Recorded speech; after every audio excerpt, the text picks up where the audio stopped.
O espaço S de uma partícula variou com o tempo t, conforme indica o gráfico a seguir. Nesse gráfico, os trechos A, B e CD são arcos de parábola com vértices no ponto A e D, ao passo que o trecho BC é um segmento de reta. Determine A. O espaço inicial S0 da partícula. B. A aceleração escalar no trecho CD. C. O espaço S10 da partícula em t igual a 10 segundos.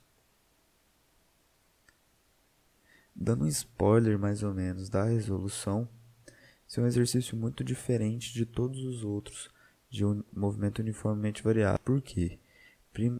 Geralmente a gente analisa cada movimento separadamente. Nesse a gente vai ter que olhar todos os movimentos em conjunto para conseguir extrair o máximo de informações para depois a gente olhar cada movimento isolado. Então ele é um exercício muito difícil por causa dessa relação. Importante que você tente. Mas se você já tentou e você está querendo ver a resolução, então bora resolver. Primeira coisa, vamos interpretar os pontos, certo? Esse ponto S0, o ponto A do gráfico, quais são as características? Se a gente for olhar, ele é o ponto em que a parábola muda de sentido. E nesse ponto, a velocidade nesse ponto é zero. Como o movimento é de A até B, então esse ponto é a velocidade inicial. Agora, vamos analisar os pontos entre B e C, esse movimento de B até C. Ele diz que é um segmento de reta. Quando é um segmento de reta num gráfico de distância de deslocamento por tempo, a gente tem que é um movimento uniforme, a velocidade é constante. Então, de B até C, a gente já consegue resolver a letra B. Porque, como é uma reta, a velocidade é constante e a aceleração é igual a zero. Então, a letra B, a aceleração é igual a zero. Agora, vamos olhar o ponto D lá do S10. O que a gente tem nesse ponto? Também é um ponto que o gráfico, que a parábola muda de sentido.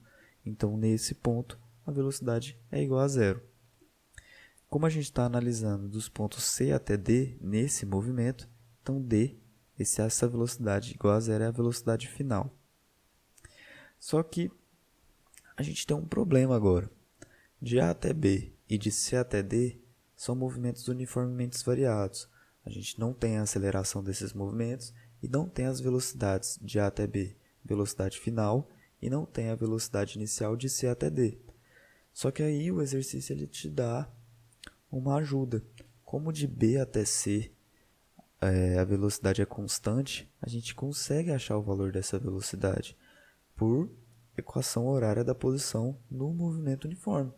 Se a gente fizer isso, a gente vai encontrar que a velocidade nesse percurso de B até C é de 3 metros por segundo. E o que isso significa? Significa que a aceleração, a velocidade que ele adquiriu de A até B foi de 3 metros por segundo, ou seja, a velocidade final de A até B é de 3 metros por segundo.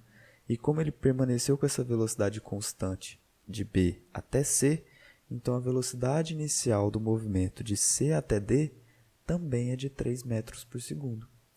Essa é a parte do exercício que a gente tinha que analisar todos os movimentos em conjunto, porque agora, como a gente já tem as informações de cada movimento, no primeiro movimento de A até B é um movimento uniformemente variado, que a velocidade inicial é zero, a velocidade final é de 3 metros por segundo, e a gente tem a variação do tempo, e a mesma coisa de C até D, então agora a gente vai começar a analisar os movimentos isoladamente. Como ele quer as posições, o S0 de A até B e o S10 do movimento de C até D, a gente tem que prestar atenção que para a gente encontrar a posição, a gente precisa da aceleração, independente de qual for a equação que a gente está olhando. Então, de A até B, a gente vai calcular essa aceleração. Pela equação horária da velocidade para o movimento uniformemente variado, substituindo essas equações, de A até B a gente acha que essa aceleração é de 3/5 metros por segundo ao quadrado. Substituindo o valor da aceleração, da velocidade inicial e da velocidade final em Torricelli, a gente encontra que a posição S0 é de 2,5 metros. Eu usei Torricelli para facilitar as contas, mas também dá para usar por equação horária da posição. Agora a gente fez isso e já encontrou a letra A. S0 é igual a 2,5 metros. Agora a gente vai fazer isso para o segundo movimento, para encontrar S10. Exatamente a mesma coisa. A gente precisa calcular a aceleração desse movimento de C até D. Substituindo os valores na equação horária da velocidade, a gente vai encontrar que a aceleração é de menos 1 metros por segundo ao quadrado.